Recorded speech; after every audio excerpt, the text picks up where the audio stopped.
3 kilo 40 ரூபான்னு சொல்லிட்டு தக்காளி வாங்கிட்டு வந்தாரு. நிறைய தக்காளி வேஸ்ட் ஆயிடுச்சு வாங்கிட்டு வந்தப்பயே. இன்னும் வச்சா மொத்தமா வேஸ்ட்டா போயிடுமே அப்படின்னு சொல்லிட்டு தக்காளி ஊறுகாய் வந்து ஃபர்ஸ்ட் டைம் ட்ரை பண்ணியிருந்தேன். சூப்பரா வந்திருக்கு. இது வந்து ஒரு கிட்டத்தட்ட 1 1/2 கிலோ தக்காளிக்கு மேலே வச்சு ட்ரை பண்ணியிருந்தேன்.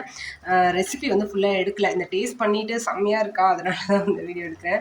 மெயினாக வந்து இப்போ கோபி பரோட்டாக்காக மாவு பிசைஞ்சு வச்சுட்டு காலிஃப்ளவர் வந்து ரெடி பண்ணி வச்சுட்டு ஃபில்லிங்கு. ஹஸ்பண்ட் வெளியில் இருக்க இன்னும் வரல. அவர் வந்தபோது போட்டு சாப்பிட்றதுக்கு அதுக்கு சைட் டிஷ் ஊறுகாய் வச்சா செம்மையாக இருக்கும். இந்த மாதிரி பராத்தாவுக்கு வந்து தயிர் இல்லை ஊறுகாய் வந்து செம காம்பினேஷன். அதில் வந்து இன்றைக்கி ஊறுகாய் வச்சு சாப்பிட போகிறேன். எனக்கு செம்மையாக இருக்குது. நான் கண்டிப்பாக நெக்ஸ்ட் டைம் இன்னொரு டைம் தக்காளி விலை ஏறுறதுக்குள்ளே இன்னொரு வாட்டி ட்ரை பண்ணி அந்த ரெசிபி நான் கூட ஷேர் பண்ணுறேன். வந்து நல்லா எண்ணெய் பிரிஞ்சு ரெடி ஆகிடுச்சு. கடைசியாக கொஞ்சமாக நாட்டு சக்கரை ஆட் பண்ணிக்கிறேன். எனக்கு இந்த டேஸ்ட் பிடிக்கும். இந்த மாதிரி நல்லா காரம் புளிப்பாக செய்யும்போது கடைசியாக கொஞ்சம் சக்கரை ஆட் பண்ண, நாட்டு சக்கரை, ஒயிட் சுகர் கூட ஆட் பண்ணலாம். பட் நாட்டு சக்கரை ஆட் பண்ணால் அந்த டேஸ்ட் வந்து பேலன்ஸ் பண்ணி சூப்பராக இருக்கும். கோபி பராத்தா, தக்காளி ஊறுகாய், கெட்டியான தயிர், சூப்பரான டின்னர். நீ எப்போ தூங்குவ?